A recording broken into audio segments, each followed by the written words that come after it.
Бейнебаянды бастамас бұрын айта кетейін. Каналға аз ғана адам жетпей тұр. Подписка басып кетсеңіздер, разы боламын. Бұл ешкімге айтылмаған сыр. Толық әңгімесін видеодан тыңдаңыз. Жүкті екенімді білген күннен бастап, жүрегім бұрынғыдай емес еді. Біртүрлі сезім, қуаныш пен үрей аралас. Айнаға қарасам, көзімде бұрынғымен жоқ. Ішімде бір өмір соғып тұр. Ал менің өз өмірім біреу қолмен жайлап қиратып жатқандай. Сол күні бәрі әдеттердей басталды. Таңертең Асқар асығыс жиналды. Көзіме тік қарамады.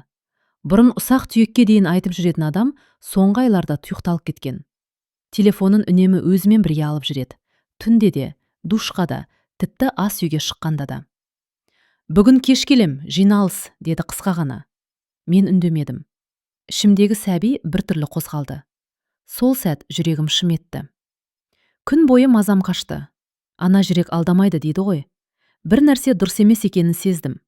Асқардың иығынан алыстап бара жатқанымды емес, оның мені баяғыда артта қалдырғанын сезгендеймін.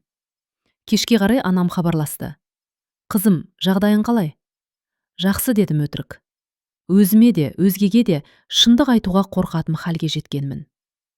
Сағат 8, 9, 10. Асқар жоқ. Телефон соқсам өшірулі. Сол сәтте бір ой сап ете қалды. Бұрын да келген, бірақ мен қуып жіберетінмін. Жүкті кезде жүйкеңді тоздырма деп өзімді жұбататынмын. Бұл жолы олай болмады. Мен пальтомды іліп алдында үйден шықтым. Қайда бара жатқанымды өзім де білмедім. Бірақ аяқтарым өзі алып жүрді. Оным соңғы кезде жиі баратын ауданына қарай. Түн, қала шамдары, суық жел. Жүрегім кеудеме сыймай соғып тұр. Сол кезде оны көрдім. Асқар. Жанында басқа әйел. Жас, ұзын шашты. Қолынан ұстап алған. Олар күлді. Күлді. Ал мен ішімде өмір көтеріп жүрмін. Аяғым дірілдеп кетті. Бірақ артқа шегінбедім. Олар подъезге кірді. Мен артынан. Лифт. Үнсіздік. 3-ші қабат. Есіктің жабылған дыбысы. Мен қоңырауды бастым. 1 секунд. 2. Есік ашылды. Асқардың өңі қашып кетті. Сен не істеп жүрсің? Деді ол сыбырлап. Ал артында тұрған әйел бәрін түсініп үлгерді. Менің күйеуіммен не істеп жүрсің? Дедім мен. Дауысым дірілдеді, бірақ жыламадым. Сол сәтте ішімдегі бала қатты қозғалды, ауыртып жіберді. Асқар үндемеді. Оның үнсіздігі бәрінен де ауыр соққы болды. Сол түні мен тек күйеуімді емес, өз өмірімді де жоғалттым. Бірақ ол әлі білмейтін бір шындық бар еді. Мен бұл сатқындықтан сынбаймын. Мен одан күштірек боламын. Ал ең бастысы, мен жалғыз емеспін. Сол түннен кейін үй бұрынғы үй болудан қалды. Есікті іштен жаптың да, арқамды тіреп тұрып қалдым. Асқар кіріптелген жоқ. Ол да үндемеді. Біз бір үйде, бір ауада, бірақ екі бөтен адам секілді өмір сүріп жүрдік. Таң атты. Асқар күнде келмепті. Мен диванда ұйықтап қалғанмын. Белім ауырып тұр. Ішімдегі бала тыныш емес. Таңғы жарық перденің арасынан сығалап, бетіме тура түсті. Ас бөлмеге кірдім. Асқар отыр екен. Шашы үйпа-түйпа. Көзінің асты көгеріп кеткен. Бірақ ұялған адамға ұқсамады. Керісінше шаршаған. Әлде бәріне жалыққан. Кеше, деп бастады ол. Кеше ештеңе болған жоқ, дедім мен сөзім бөліп. Бәрі әлде қашан болған. Ол үндемеді. Мен шай қойдым. Қолым дірілдеп тұр. Қасық кесеге соғылып сыңғырлады. Ол кім? Дедім ақыры. Асқар терезеге қарады. Маңызды емес. Сол сөз жүрегіме пышақтай қадалды. Мен маңызды емеспін бе? Дедім сыбырлап. Ол жауап бермеді. Осыдан 5 жыл бұрын бәрі басқаша еді. Асқар мені жұмысқа дейін шығарып салатын. Телефонсыз 1 сағат отыра алмайтын адам еді. Қайдасың деп мазалайтын. Ал қазір? Менің жүкті екенімді білгенде де қуанышы суық болды. Уақыты келген шығар деген. Сол сөз сол кезде де ауыр тиген. Бірақ мен мән бермедім, қуандым. Бала бәрін өзгертеді деп сендім. Қателесіппін. Мен кетемін, деді ол кенет. Қайда? Біраз уақытқа. Біз бармыз ғой, дедім мен ішімді көрсетіп. Сол кезде ол маған алғаш рет тура қарады. Көзінде махаббат жоқ еді. Мен дайын емеспін деді. Ал мен дайынмын байдым, дедім ашуға булығып.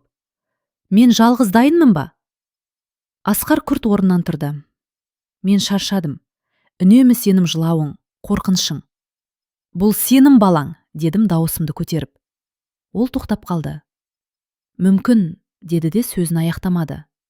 Сол мүмкін бәрінен де жаман еді. Ол кеткеннен кейін үй тыныш қалды. Мен жерге отырып қалдым. Жыладым. Жүкті әйелдің жылауы басқа. Ол іштен жылайды. Балаға зиян тимесін деп тісін тістеп дыбыссыз жылайды.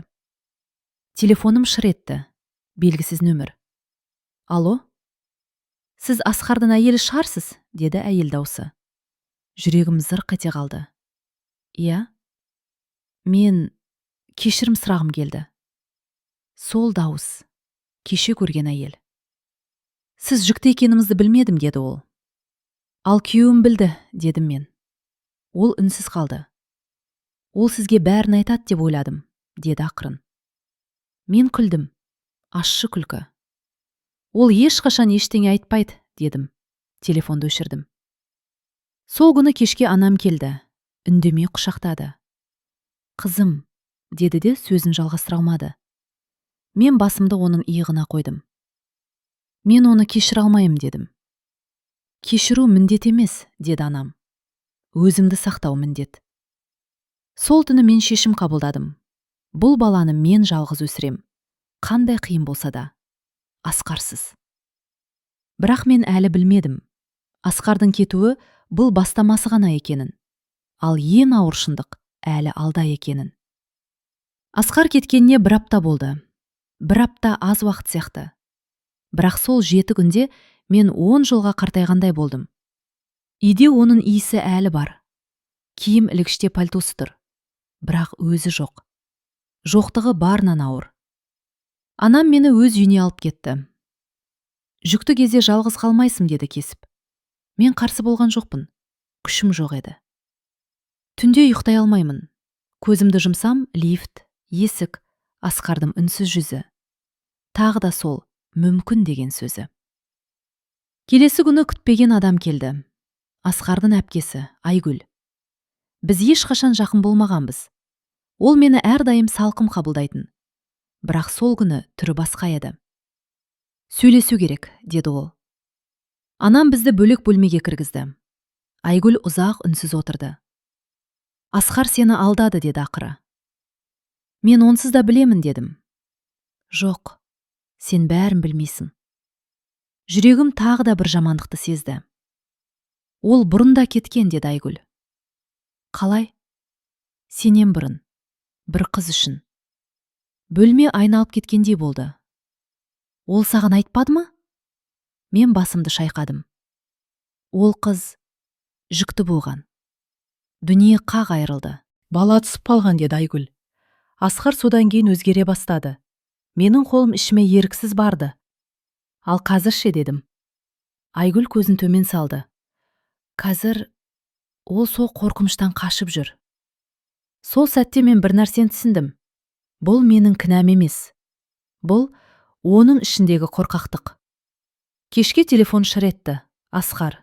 Бір аптадан кейін алғаш рет. Қалайсың, деді ол. Сол сұраққа жылап жібергім келді. Бала қалай деп сұраған жоқ. Жақсы, дедім қысқа. Кездесейік. Не үшін? Сөйлесу керек. Мен келістім. Кафеде кездестік. Ол жүдеп кеткен. Бірақ көзінде өкініштен гөрі абыржу бар еді. Мен сені жоғалтқым келмейді, деді ол. Сен әлде қашан жоғалттың, дедім. Мен қателестім. Қайсысында, дедім салқын. Кеше ме әлде бұрын ба? Ол селк ете қалды. Саған айтпағаным көт, деді. Білемін. Мен әке болудан қорқамын, деді ол ақыры. Ал мен күнде соған дайындалып жүрмін, дедім. Ол үндемеді. Мен сенімен қайта бастай аламын, деді ол кенет. Бірақ бала бәрім қиындатады. Сол сәтте менің ішімде бір нәрсе үзіліп кетті. Бұл сенің балаң, дедім. Бірақ ол сенсіз де өмір сүреді. Асқар орнынан тұрды. Сен қатал боп кеттің. Мен күліп жібердім. Мен тірі қалуды үйреніп жатырмын. Үйге келгенде әлгі әйелден тағы хабарлама келді. Асқар маған бәрін айтты. Ол сізге оралғысы келеді. Бірақ ол өзімен күресе алмай жүр. Мен жауап жаздым. Бұл күрес енді менің емес. Телефонды өшірдім. Сол түні алғаш рет баламмен сөйлестім. Біз екеуміз жетеміз дедім ішіме қарап. Ешкімге мұқтаж емеспіз. Бала қозғалды. Сол қозғалыс менің өмірімдегі ең шынайы жауап болды. Ал келесі күні күтпеген жағдай болды. Дәрігерден қоңырау түсті. Сізге тез келу керек деді ол. Неге? Тексеру нәтижелері бар. Даусы салмақты еді. Жүрегім тағы да шым етті. Мен әлі білмедім. Бұл қоңырау менің тағдырымды түбегейлі өзгертетінін. Аурухананың иісі суық, ақ қабырғалар, ұзын дәліз. Әр қадамым жүрегіммен өлшеніп жатқандай. Дәрігердің кабинетіне кіргенде қолым дірілдеп тұрды. Отырмыз деді ол байыппен. Мен отырдым. Ішімдегі бала тыныш. Бұл тыныштық мені одан сайын қорқытты. Тексеру нәтижелері бар деді дәрігер. Жүктілік қалыпты, бірақ. Сол бірақ бүкіл өмірімді тоқтатып тастағандай болды. Сіз қатты күйзелісте жүргенсіз деді ол. Бұл баланың дамуына әсер етуі мүмкін. Не істеу керек дедім дереу. Өзіңізді сақтау керек. Жүйкені, көз жасы, қорқыныш. Барлығы тікелей балаға әсер етеді. Мен басымды изедім. Бірақ қалай? Қалай тыныш боламын, егер менің өмірім күйреп жатқанда? Тағы бір нәрсе бар деді дәрігер. Алдағы айларда сізге тірек керек. Жалғыз қалуға болмайды. Мен үнсіз қалдым. Тірек. Ауруханадан шыққан соң далада ұзақ тұрдым. Күзгі жел бетімді осып өтті. Бірақ ішімде бір шешім қатайып келе жатты. Мен бұл баланы кез келген жағдайда қорғаймын. Кешке Асқар хабарласты. Дәрігерге бардым ба деді. Сол сұрақты есту күтпеген жерден соқ қалғандай болды. Иә, не деді? Бала тірі, сол жеткілікті. Мен сенімен сөйлескім келеді. Біз сөйлестік қой. Жоқ, шын сөйлеспедік. Мен келістім, соңғы рет. Бұл жолы ол басқа еді. Тыныш, салмақты, қорғансыз. Мен кетіп қалдым деді ол. Бірақ еш жерге сыймай жүрмін. Өйткені өзімнен қашып жүрсім дедім. Мүмкін. Сен не қалайсың, Асқар? Ол ұзақ ойланды. Мен бәрін дұрыс жасағым келеді деді. Қашан дедім. Бала туған соң ба? Әлде тағы кешігіп қалғанда ма? Ол жауап бермеді. Мен сені сүйемін деді ол кенет. Сол сөзді бұрын 1000 рет естігем, бірақ дәл сол сәтте ол бос естілді. Сүю жеткіліксіз дедім. Жауапкершілік керек. Сол күні кешке әлгі әйел Айдана қайта шықты. Ол өзі келді. Анамның үйіне. Кешіріңіз деді, табалдырықта тұрып. Мен сізді ренжіту үшін келмедім. Мен үндемей тыңдадым. Асқар маған қайтып оралмайтын айтты деді ол. Бірақ мен де бір нәрсені айтуым керек. Жүрегім тағы да бір ауыр шындықты сезді. Мен де жүктедім деді ол. Бөлме суып кеткендей болды. Бірақ түсік тастадым деді ол, көз жасын тыя алмай. Ол қасымда болмады. Мен оған ұзақ қарадым. Сол сәтте мен оны жау ретінде көрмедім. Ол да мен сияқты алданған әйел еді. Бұл сенің кінәң емес дедім. Айдана жылады. Ол бәрінен қашады дедім. Бізден де, өзінен де. Түнде ұйықтай алмадым, бірақ бұл жолы жыламадым. Мен ойланып жаттым. Өмірімді қайта жинап жатқандай. Келесі күні Асқар келді, қолында құжаттар. Мен бәрін мойындаймын деді ол. Мен кетемін, бірақ балаға көмектесемін. Ақша емес дедім. Адалдық керек еді. Мен оған лайық емеспін деді ол. Сол сәтте мен алғаш рет оған аяныш сездім, бірақ махаббат емес. Сен өзіңе де, бізге де кешіктің дедім. Ол кетіп қалды. Бұл жолы бір жола. Ал мен алғаш рет жеңіл дем алдым. Кешке ішімдегі бала қатты қозғалды. Мен қолымды ішіме қойдым. Біз бастаймыз дедім сыбырлап. жаңа өмірді. Сол сәтте мен білдім. Мен сынған жоқпын. Мен қайта туғандай болдым. Асқар кеткеннен кейін күндер біртүрлі өтіп жатты. Уақыт тоқтап қалған жоқ. Бірақ менің ішімде басқа бір өлшем басталғандай болды. Таң атады, күн батады.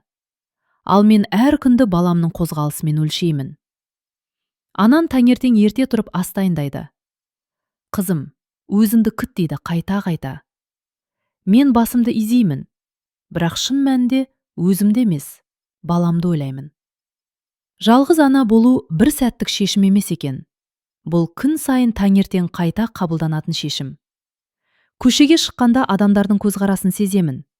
Кейбірі аяйды, кейбірі сымайды, кейбірі ештеңе сезбейді. Ал мен бәрінде арқалап жүрмін. Жұмыстан қоңырау шалды. Біз сізді күте алмаймыз, деді басшы.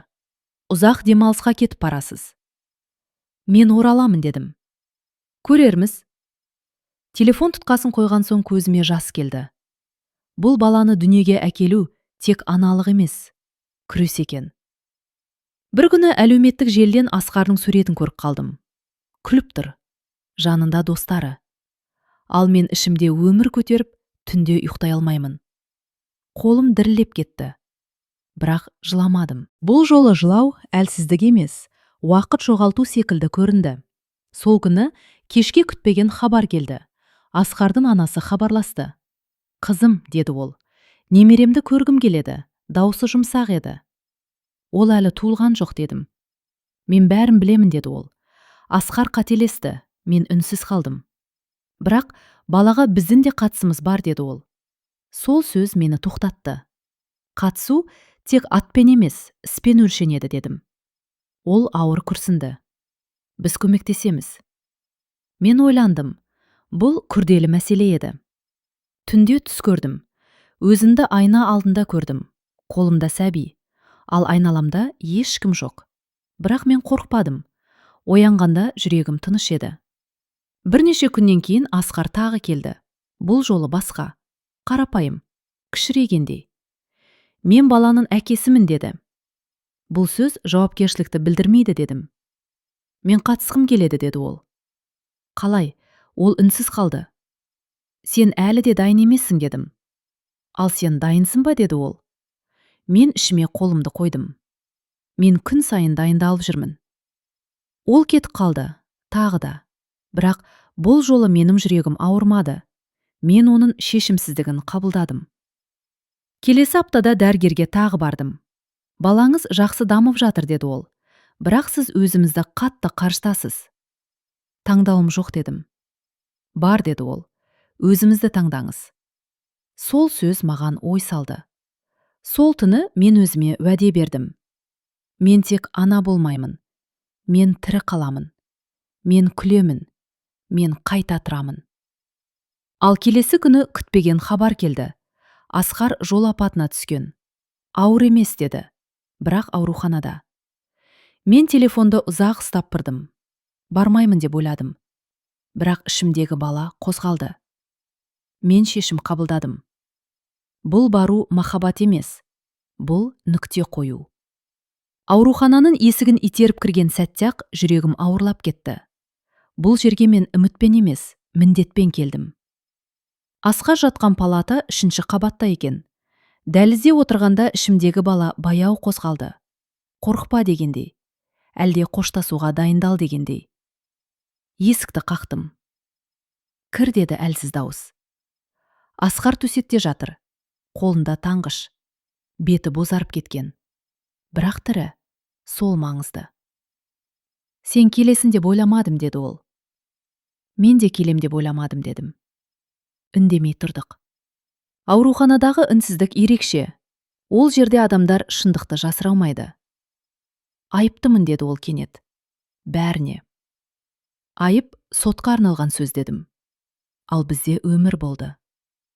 Ол көзін жұмды. Мен бәрін білдірдім. Иә, дедім. Бірақ бұл мойындау кешігіп келді. Мен сені әлі де ойлаймын, деді ол ақырын. Мен оның көзіне тура қарадым. Ойлау әрекет емес, Асқар. Мен өзгеремін. Қашан дедім. Келесі апаттан кейін бе? Ол үнсіз қалды. Сен жақсы әке бола аласың ба деп сұрадым. Ол ұзақ ойланып отырды. Білмеймін деді шындықпен. Сол бір ауыз сөз мен үшін бәрін шешті. Мен саған ренжімеймін дедім. Бірақ бірге болмаймыз. Бала ше деді ол, дауысы дірілдеп. Балаң болады дедім. Бірақ менің өмірім сенім шешімсіздігіңе тәуелді болмайды. Ол жылады. Асқарды бірінші рет жылап көрдім. Бірақ менің жүрегім қозғалған жоқ. Бұл кешіккен көз жас еді. Сен мықтысың деді ол. Мен мықты болуды таңдадым дедім. Орындықтан тұрдым. Соңғы рет келуім осы дедім. Әрі қарай бәрі қағазбен, заңмен шешіледі. Мен көмектесемін деді ол. Үміттенемін дедім. Бірақ соған сүйенбеймін. Дәлізге шыққанда көзімнен жас шықты. Бірақ бұл ауырлықтан емес. Жеңілдік еді. Үйге келген соң ұзақ ұйықтадым. Алғаш рет тыныш ұйықтадым. Түсімде өзімді көрдім. Баламды қолыма алып тұрмын. Күліп тұрмын. Қорқыныш жоқ. Келесі күндер өзгеріспен басталды. Мен құжат жинай бастадым. Жұмыспен сөйлестім. Онлайн іспен айналысуға мүмкіндік таптым. Ұсақ қадамдар. Бірақ менікі. Бір күні хат алдым. Асқардан. Мен сені ұстап қала алмадым. Бірақ сенің мықтылығыңды құрметтеймін. Балаға көмектесемін. Өзімді де емлеймін. Мен хатты жаптым. Жауап жазбадым. Бұл нүкте еді. Кешке ішімдегі бала қатты қозғалды. Біз алға барамыз дедім сыбырлап. Сол сәтте мен білдім. Мен енді құрбан емеспін. Мен анамын. Мен әйелмін. Мен тірі адаммын. Ал бірнеше аптадан кейін тағы бір жаңалық болды. Менің қолыма жаңа келісімшарт тиді. Жаңа жұмыс. Жаңа мүмкіндік. Жаңа өмірдің есігі ашылды. Жаңа жұмысқа кіріскен алғашқы апта мен үшін сынақ болды. Үйден шықпай істейтін жұмыс. Экран алдында ұзақ отыру. Ал ішінде сәби күн сайын өсіп келеді. Бел ауырады, аяқ сінеді. Бірақ мен тоқтаған жоқпын. Өйткені бұл менің тәуелсіздігім еді. Анам кейде алаңдап қарайды. Өз-өзіңді қинама дейді. Мен қашып жүрген жоқпын деймін. Мен өмір сүріп жүрмін. Кешкісін терезе алдында отырып болашақты елестетемін. Кішкентай бөлме, баланың төсегі. Таңғы иіс. Түнгі жылау. Қорқамын ба? Иә. Бірақ бұл қорқыныш тірі адамның қорқынышы. Асқар хабарласпады. Бір жағынан жеңіл. Екінші жағынан бірдеңе жетпей тұрғандай. Бірақ бұл сағыныш емес еді. Бұл үйреніп қалған дауыстың жоғалуы. 8-ші ай басталды. Дәрігер, босану жақын деді. Қорқып тұрсыз ба? Деп сұрады. Мен ойланып қалдым. Жалғыз болудан емес дедім. Әлсіз болып қалудан қорқамын. Әлсіз емессіз деді ол. Сіз тірі қалдыңыз. Сол сөз мені күшейтті. Бір күні поштадан хат алдым. Заңдық құжат. Асқар алиментке келісім беріп, баланы мойындайтынын жазыпты. Қолым дірілдеді. Бұл жауапкершіліктің алғашқы нақты қадам еді. Бірақ мен оған сүйенбедім.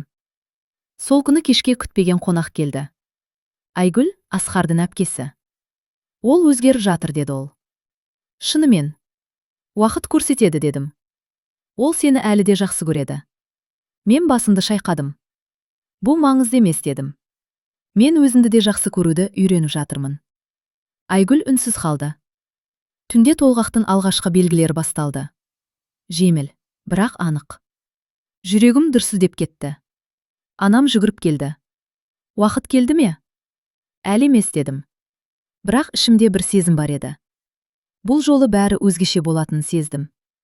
Таңға жуық толғақ күшейді. Ауруханаға жол тарттық. Қараңғы қала. Жарық шамдар. Мен тынысымды бақылап отырдым. Мен дайынмын дедім өзіме. Ауруханада уақыт жоғалды. Сағаттар өтті. Ауырсыну күшейді. Бірақ мен берілмедім. Әр толғақта бір ой болды. Мен жалғыз емеспін. Мен анамын. Дәрігердің дауысы. Аз қалды. Мен көзімді жұмдым. Сол сәтте ішімнен бір ғана есім өтті. Баламның есімі. Сәби дауысы. Жылау. Әлемдегі ең әдемі дыбыс. Құттықтаймыз деді акушер. Мен жыладым. Бірақ бұл жолы бақыттан. Баламды қолыма бергенде бәрі тоқтағандай болды. Кішкентай, жылы, менің. Сәлем дедім сыбырлап. Біз жеттік. Палатада жалғыз отырдым. Телефонға қарадым. Асқар хабарласты. Қабылдамадым. Бұл сәт тек біздік еді. Күн шыққанда терезеден жарық түсті. Мен балама қарап отырдым. Жаңа өмір басталды. Ал ең бастысы, бұл өмір менікі еді. Ауруханадан шыққан күн аспан ашық болды. Бірақ менің ішімде дауыл соғып тұрғандай еді. Баланы қолыма алып табалдырықтан аттаған сәтте ғана түсіндім. Енді артқа жол жоқ. Бұл жаңа өмір. Жауапкершілікпен, ұйқысыз түндермен, үнсіз қорқыныштармен бірге келген өмір. Алғашқы түн. Балам жылады. Мен абдырап қалдым. Қолым дірілдейді. Қалай істаймын? Не істеймін? Анам келіп үнсіз ғана көмектесті. Бәрі бірден болмайды деді ол. Ана болу үйрену. Мен басымды изедім. Бірақ ішімде бір ғана ой болды. Мен бұған лайықпын ба? Күндер өтті, түндер ұзақ. Кейде шаршап отырып баламның бетіне қарасам, бәрі ұмытылады. Оның тынысы, саусақтары. Әлсіз, бірақ тірі даусы. Мен оны дүниеге әкелгеніме ешқашан өкінбедім. Асқар тағы хабарласты. Бұл жолы хабарлама жазды. Баланы көргім келеді, бір рет. Өтінемін. Мен ұзақ отырдым. Жауап жазбадым. Бірақ ойландым. Бұл мен үшін емес. Бұл бала үшін. Бір аптадан кейін кездесуге келістім. Қысқа, аурухана ауласында. Асқар келгенде түрі қатты өзгерген. Әлде менің көзім өзгерді ме, білмеймін. Ол, әдемі екен деді сыбырлап балама қарап. Ол тыныштықты жақсы көреді дедім. Мен де деді ол. Мен оған қарадым. Кеш қалдым Асқар. Білемін деді ол. Бірақ қазір келдім. Кейбір нәрселерде қазір болмайды дедім. Ол баланың қолын ұстады. Сәби саусағын қысып алды. Асқардың көзіне жас келді. Мен бәрін басынан бастағым келеді деді ол. Бастауға болады дедім. Бірақ бірге емес. Ол үнсіз қалды. Сен әке бола аласың дедім. Бірақ күйеу болу басқа таңдау. Сол күні ол кетті.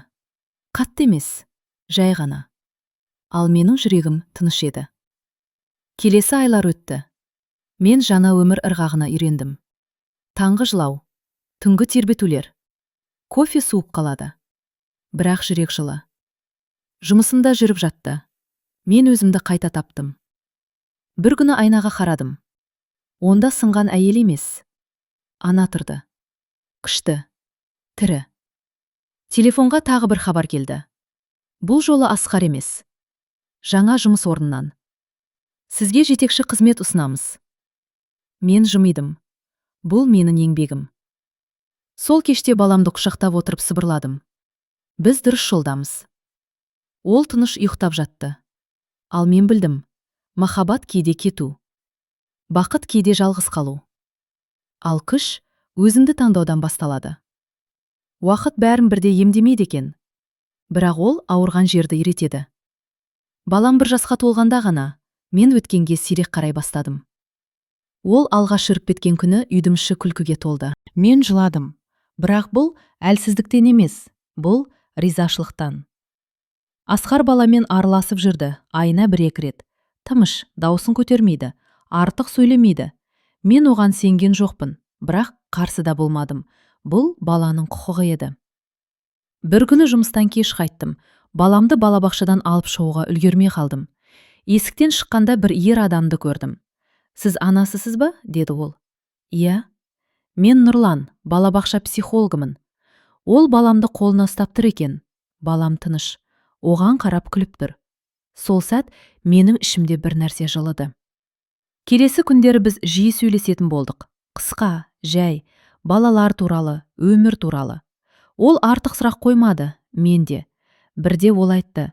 Сіз шаршаған сияқтысыз. Шаршау менің қалыпты күйім дедім. Бірақ көздеріміз тірі, деді ол. Сол сөз жүрегіме тиіп кетті. Бір күні Асқар хабарласты. Сен басқа біреумен жүріп жатырсың ба? Деді. Бұл енді сенім сұрағың емес, дедім. Ол үнсіз қалды. Мен кешігіп қалдым ба? Деді ол ақыры. Мен ойланып қалдым. Сен өз уақытымда болмадым, дедім.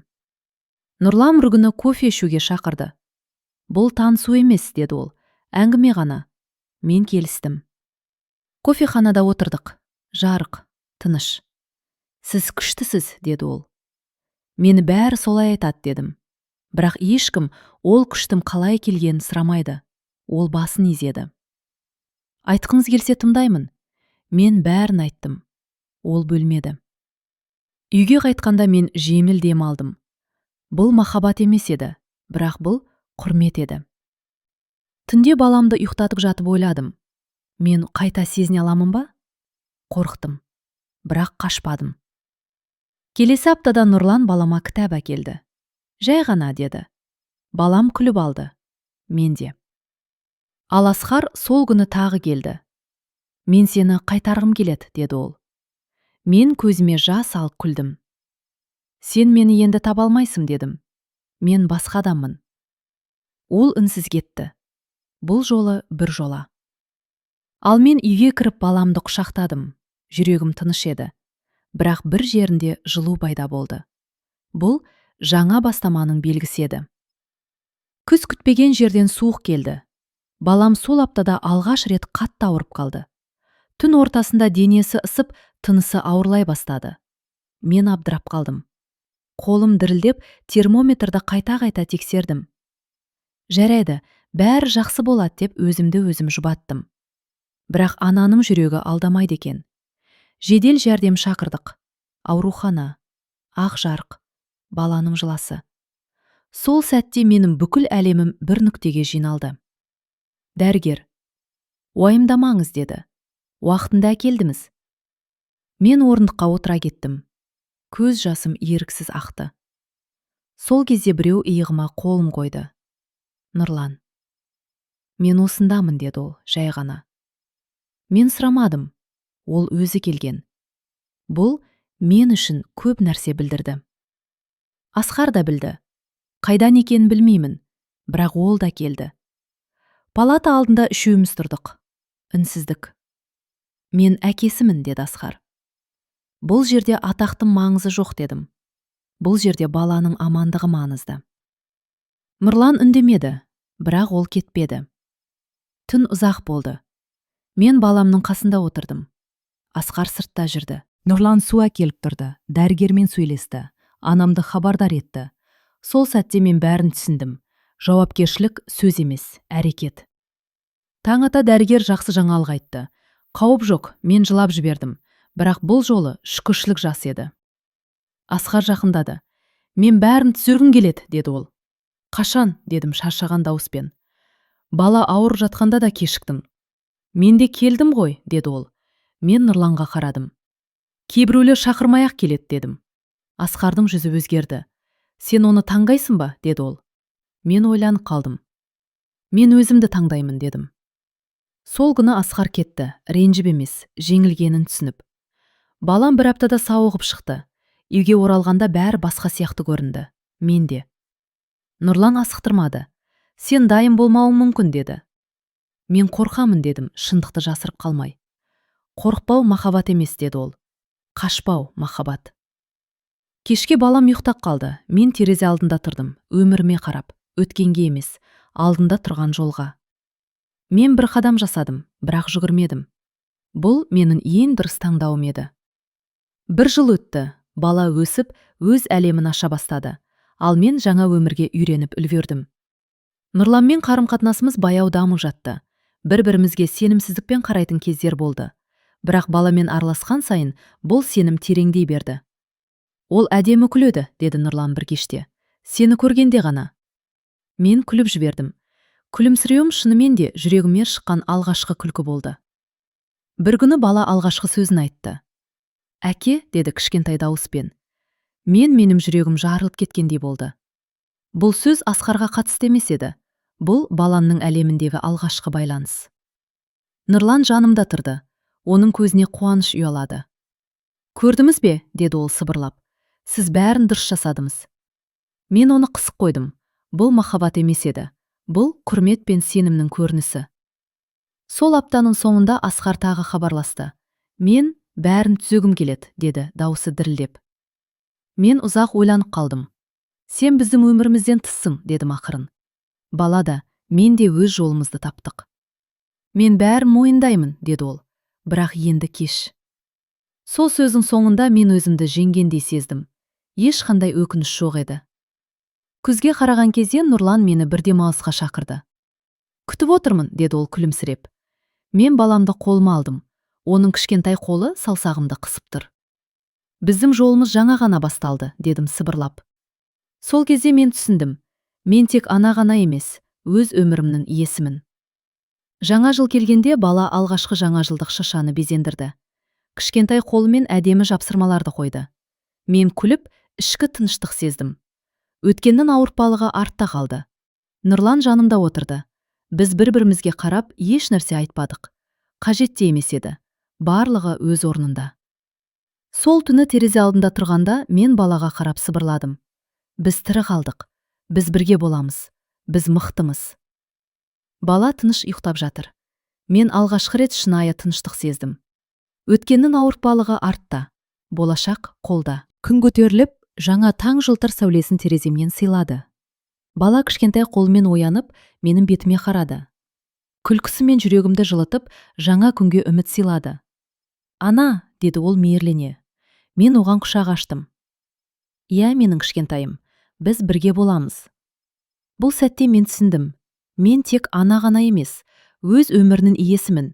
Өз таңдауларының нәтижесінде өзімді толыққанды сезінемін. Нұрлан жанымда тұрды. Біз бірге болдық. Бірақ бәрі әлі жаңа. Біз бір-бірімізге асықпай қарадық. Сенім мен құрмет жаңа бастаманың негізі болды. Ол әдемі, деді ол балаға қарап. Иә, дедім күліп. Ол біздің өміріміздің ең үлкен сыйы. Біз бір-бірімізге қарап ештеңе айтпадық. Сөздің қажеті жоқ еді.